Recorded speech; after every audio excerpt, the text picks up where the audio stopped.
Hello titans, welcome back to another 10 on 10 at 10। आज के 10 on 10 में हम पढ़ेंगे आज यानी 12 अगस्त 2026 की द हिंदू की वोकैबुलरी। जो शब्द मुझे लगा आपके लिए जरूरी है उनको मैंने उठाया है।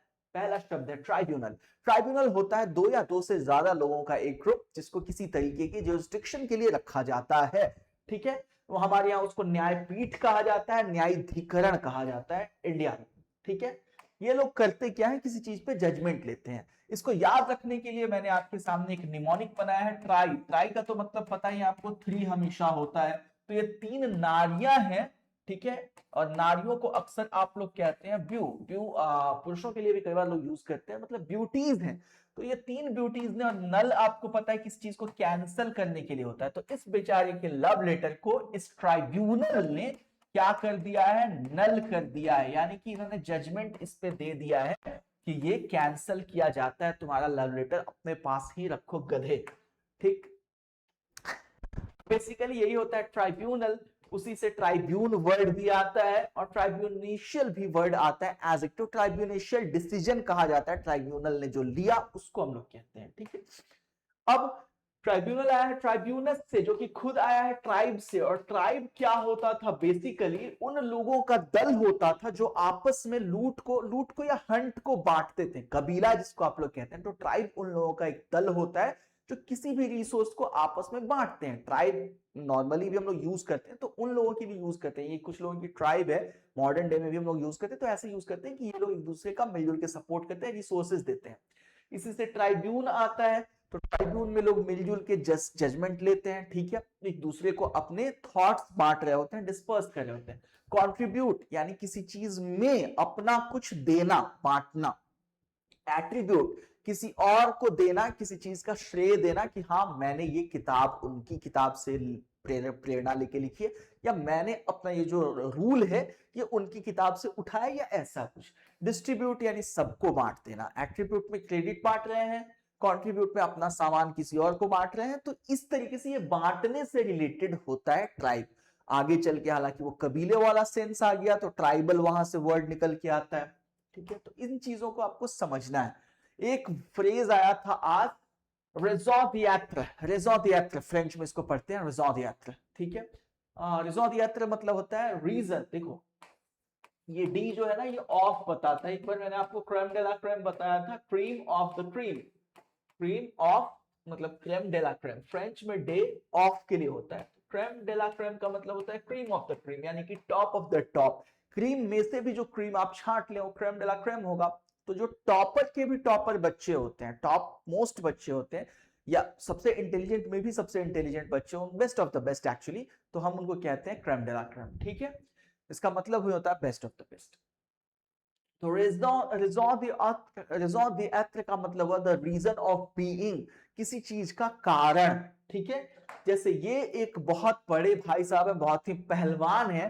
तो ये बच्चों को बता रहे हैं, बच्चों को खिला रहे हैं। क्या क्या खिला रहे हैं, रेजिन यानी कि किशमिश, और डेट यानी कि खजूर। सब बच्चों को बता रहे हैं, सब बच्चे इनकी तरह बड़ा और पहलवान होना चाहते हैं। तो ये सब बच्चों को खिला रहे हैं कि बेटा यही रेजिन और डेट है, ये मेरी इस बॉडी का रेजॉन d'être है। रेजॉन d'être मतलब रीजन ऑफ दिस बीइंग। ठीक है, अब ये सिंपली इस रेजॉन से, जो ये रेजॉन है, इससे आता है रीजन। इसका मतलब ये एक्चुअली रीजन होता है। और इससे रीजनेबल वर्ड्स डायरेक्ट इससे नहीं आते हैं, बट इंग्लिश में ये रीजन जब बनता है तो उससे आते हैं। रेजो d'être मतलब इसका जब आप डिकंस्ट्रक्शन करेंगे तो रेजो यानी कि रीजन। ठीक है, और डी ऑफ मैंने बता दिया। एत्र का मतलब होता है टू बी, एग्जिस्टेंस। एक्चुअली उस एत्र को किसी और तरीके से पढ़ा जाता है, गटरल होता है वो, एत्र। खैर, तो ये रेजो से रैशनल आता है। रैशनल मतलब रीजन किसी चीज का जब आप करते हैं तो आप रैशनल होते हैं, तार्किक होते हैं, लॉजिकल होते हैं, यानी कि रीजनेबल होते हैं। रीजनिंग जो आप पढ़ते हैं बेसिकली है क्या, तो अलग अलग तरीके के रीजंस उठा रहे हैं, कॉज एंड इफेक्ट उठा रहे हैं और रीजन कर रहे हैं। रीजन का मतलब तर्क देना होता है, जब आप वर्ब की तरह यूज करते हैं उसको। तो ठीक है, तो रैशनल अगर आप हैं यानी कि आप रीजन कर सकते हैं, आप रैशनल किसी चीज को रैशनलाइज कर सकते हैं, मतलब उसमें अपना दिमाग लगा सकते। तो रैशनल यानी कि लॉजिकल, रैशनल यानी कि लॉजिक उसके पीछे का नाउन हो जाता है। रैशनल एडजेक्टिव होता है और रैशनल क्या होता है, नाउन हो जाता है। ठीक है, एंटिटी इस एत्र से आता है, यानी कि एंटिटी कोई चीज जो अपनी एग्जिस्टेंस में है। ठीक है, एसेंशियल इसी से आता है, एत्र से, जो किसी चीज के एग्जिस्टेंस के लिए जरूरी है। ठीक है, तो बेसिकली ये कनेक्शन आपको करना रहता है, तभी आपको चीजें याद रहेंगी और नए शब्द आप सीखेंगे। स्टैच्यूटरी, स्टैच्यूटरी कोई चीज है ना, तो समझिए कि लॉ, बाउंड बाय लॉ है, कि ये आपको करना ही करना है। ठीक है, बाउंड बाय लॉ है तो वो स्टैच्यूटरी है, सिंपल।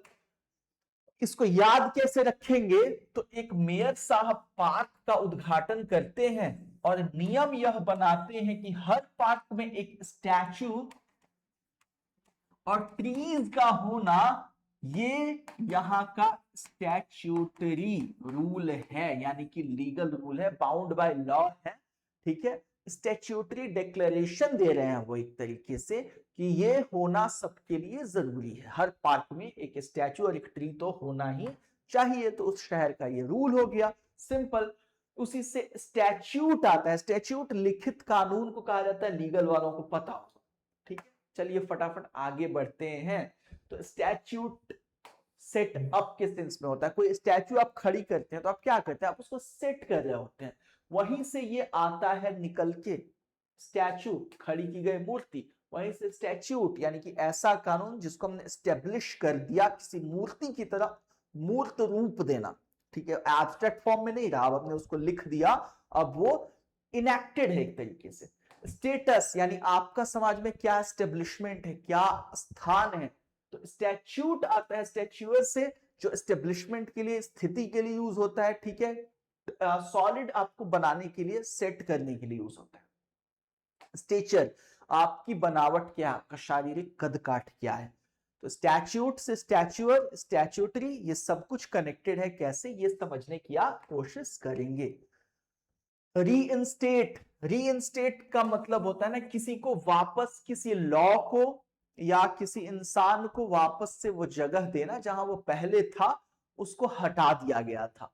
जैसे किसी नेता को अगर उसकी गद्दी से हटा दिया जाए लेकिन वापस से थमा दी जाए, ठीक है, तो इनको रीइंस्टेट किया गया है। आप कैसे याद रखेंगे कि जब इनको हटा दिया गया था गद्दी से, इनकी कुर्सी से, तो इनको भगा दिया गया था स्टेट से, अब ये वापस स्टेट में आ गए हैं, वापस से इनको पद थमा दिया गया, इनको रीइंस्टेट कर दिया गया है। तो he has been reinstated to his chair या टू हिज पोस्ट। तो रीइंस्टेट का मतलब होता है वापस से बहाल करना, सिंपल, इतना आपको याद रखना है। ठीक है, री का मतलब आपको पता ही होगा, फिर से, इन मतलब लाना, और स्टेट उसी स्टेट में, उसी पोजीशन में जिसमें वो पहले से थे। स्टेटमेंट, स्टेट से ही आता है स्टेटमेंट, यानी किसी मुद्दे पे आप क्या कह रहे हैं, वो बेसिकली आपकी पोजीशन है उस मुद्दे पे, कि आप उसके पक्ष में हैं या उसके खिलाफ हैं। स्टेशनरी कोई चीज है, इसी स्टेट से सब आते हैं। पोजीशन, स्टेशनरी कोई चीज है तो उसकी पोजीशन नहीं बदलती, वो एक जगह पे ही है। रीस्टोर, किसी को फिर से पुरानी पोजीशन में ले जाना। इंस्टेंस, उदाहरण, यानी कि अभी जो पोजीशन है हमारे सामने उसको हम लोग कहते हैं फॉर इंस्टेंस, एग्जाम्पल के तौर पे ये पोजीशन देखो। ठीक है, ये एग्जाम्पल देखो, तो बेसिकली किसी चीज की पोजीशन आप दिखा रहे हैं। ठीक है, चलो अब इनैक्ट पे आते हैं। इनैक्ट का मतलब होता है ना कि दो मतलब होते हैं एक्चुअली, या तो किसी लॉ को फिर से नहीं, किसी लॉ को बना के उसको पास करना, मतलब अब उसको लागू करना। ठीक है, इंप्लीमेंट करना। तो ऐसे हम लोग लॉ का यूज, सॉरी, इनैक्ट का यूज करते हैं। और इनैक्ट का यूज ना किसी चीज की एक्टिंग उतारने के सेंस में भी होता है। कैसे याद रख सकते हैं इसको, तो बच्चों ने बेसिकली लीडर्स की एक्टिंग की है, यानी कि ये इनैक्ट कर रहे हैं, किस चीज को इनैक्ट कर रहे हैं, पार्लियामेंट्री एक्टिविटीज को। और एक लॉ इन्होंने इनैक्ट कर दिया है, लॉ को पास किया है, ऐसे मजाक मजाक में। तो लॉ इनैक्ट हो गया, बच्चे भी इनैक्ट कर रहे हैं किसको, पार्लियामेंट्री एक्टिविटीज को, या लीडर्स को इनैक्ट कर रहे हैं, यानी उनकी एक्टिंग करने की कोशिश कर रहे हैं। तो इनैक्ट का मतलब कानून बनाना या एक्टिंग करना आप कह सकते हैं, दोनों तरीके से हो सकता है।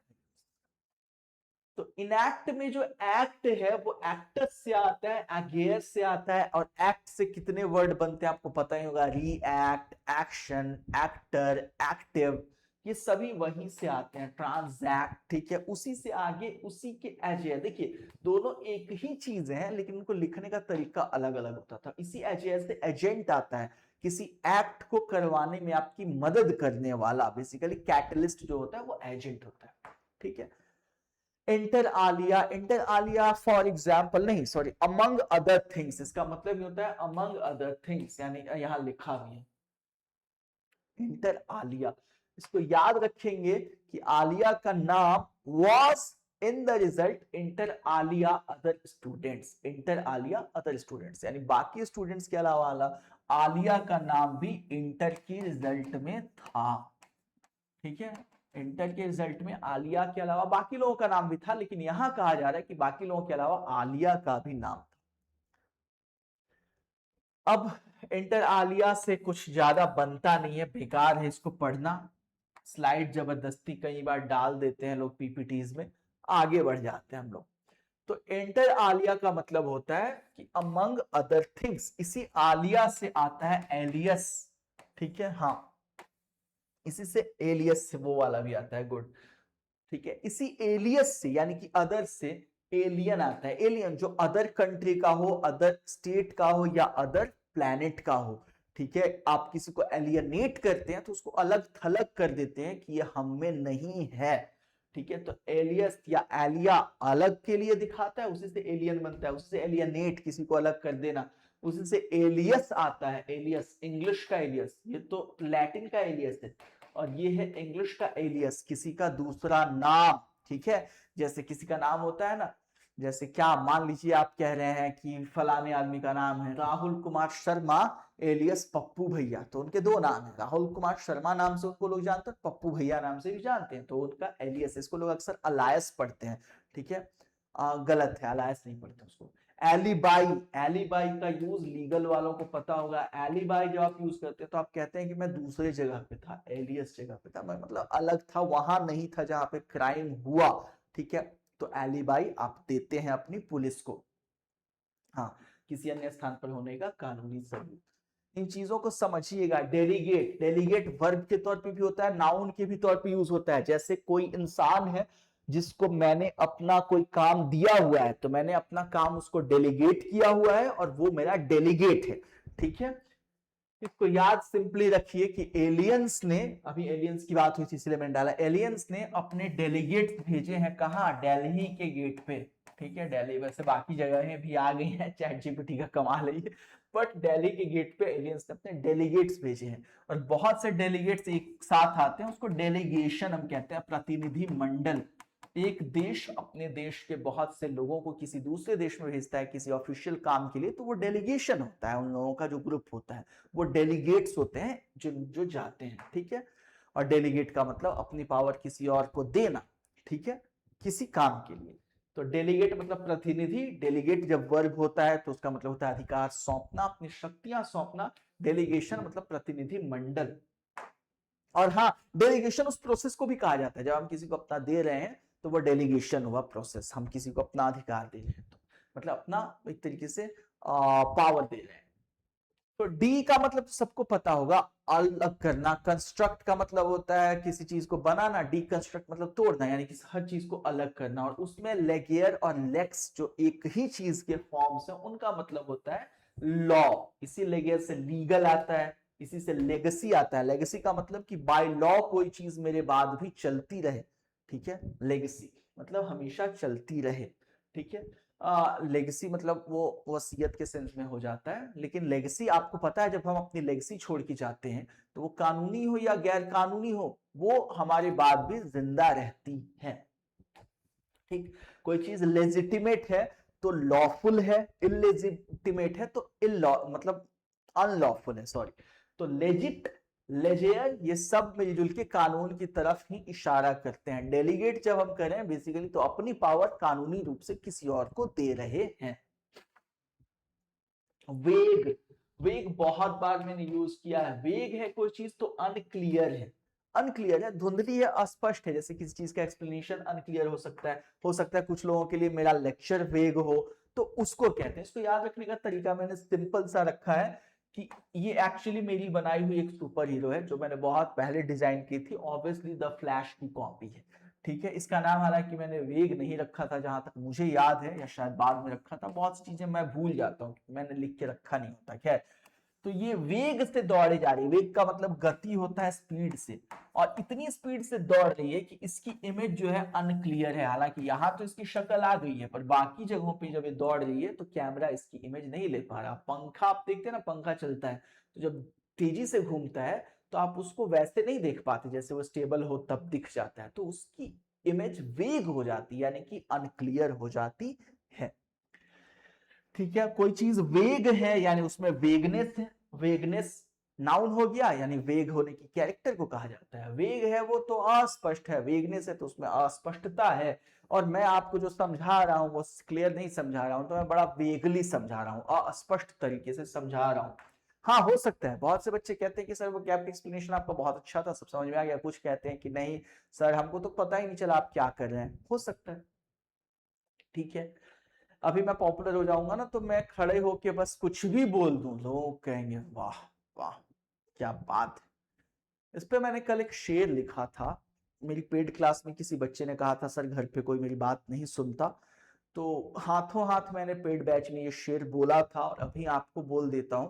जब कोई इंसान ना उसकी जगह स्टेब्लिश नहीं होती है, वो बहुत कामयाब नहीं होता है, कोई उसकी बात नहीं सुनना चाहता, सबको लगता है एग्जाम्पल्स इसी देश में ऐसे ऐसे लोग हैं जिनको लोग मसीहा मानते हैं, जबकि वो जितनी बार मुंह खोलता है मुझे लगता है संसार में इससे गधा कोई नहीं हो सकता। ना उसने आज तक अपना किसी एक लेक्चर, मतलब कोई अपना एक लेक्चर अपलोड किया है किसी टॉपिक पे, और अपने सब्जेक्ट में खुद को वो बेस्ट कहता है, और अपने सब्जेक्ट को छोड़ के वो हर बात पे बकवास करता है, और जब भी वो कुछ बोलता है उस बात में कोई फैक्ट नहीं होता, बस हाँ उसके बोलने का तरीका ऐसा है, एंटरटेनर है वो। किसी ने कहा भी था कि वो टीचर नहीं वो एंटरटेनर है, ठीक है।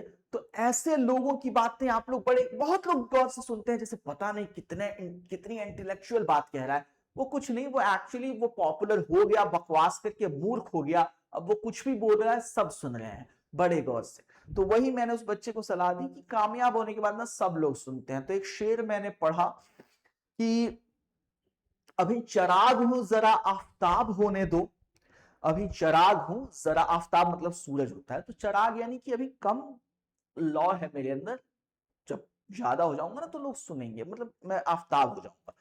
तो अभी चिराग हूं जरा आफताब होने दो, मुकम्मल है जो नहीं, फिर से कहता हूं, अभी चिराग हूं जरा आफताब होने दो, मुकम्मल मेरे ये अधूरे ख्वाब होने दो, सुनेगा जमाना मेरी भी बातें गौर से, कुछ दिन ठहरो मुझे कामयाब होने दो। तो जब आपकी कोई बात ना सुने तो ये शेर खुद से आईने में दोहरा लीजिएगा, पता चल जाएगा जमाने की भी सच्चाई अपनी भी सच्चाई। एक बार आप कामयाब हो जाते हैं ना, अरे आप कुछ भी बोले, अब्बा जब्बा डब्बा जो इंग्लिश में कहते हैं ना, जिब्रिश जिब्रिश भी बोले, लोग कहते हैं वाह क्या बात कही आपने। और जब आप कामयाब नहीं है तो कोई भी दो कौड़ी का इंसान आपको ज्ञान देके चला जाता है। चलिए आगे बढ़ते हैं, 10 on 10 ज्यादा ही लंबा हो जा रहा है आजकल।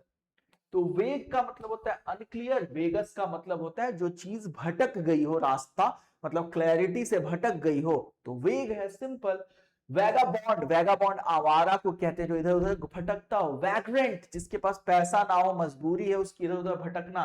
एक्स्ट्रा वैगेंट यानी जो पैसे अपने भटकाता रहता है, बड़ा लैविशली खर्चा करता है, कोई चीज एक्स्ट्रा वैगेंट है, कोई सामान भी एक्स्ट्रा वैगेंट हो सकता है, यानी बेमतलब का जरूरत से ज्यादा महंगा है। वैगरी मन का इधर उधर भटकना, ठीक है, इसको वैगरी कहते हैं हम लोग। अब आते हैं सब्सटैंशियल पे। देखिए वैसे इस सीरीज का नाम है 10 on 10 at 10, तो इसका मतलब ये नहीं है कि 10 मिनट में हमेशा खत्म करूंगा, मतलब ये है कि इसकी वैल्यू मैं 10 on 10 देने की कोशिश करूंगा कि पूरी वैल्यूएबल क्लास हो, छोटी क्लास हो, वैल्यूएबल हो, और ये 10 बजे सुबह या 10 बजे शाम को अपलोड हो। जरूरी नहीं कि हमेशा इसमें द हिंदू की वोकैबुलरी आएगी, बहुत कुछ आएगा, ठीक है, जो मैं सोच रहा हूं। टाइम तो मिलता नहीं है मुझे। अब आते हैं सब्सटैंशियल पे। सब्सटैंशियल के लिए आपको सब्सटेंस याद रखना है। सब्सटेंस अगर किसी चीज में है जैसे किसी के अंदर टैलेंट है, वो सिर्फ बकबक करके पॉपुलर नहीं हुआ है, वो टैलेंटेड है, तो वो पॉपुलर जब होगा उसकी पॉपुलैरिटी हमेशा के लिए रहेगी।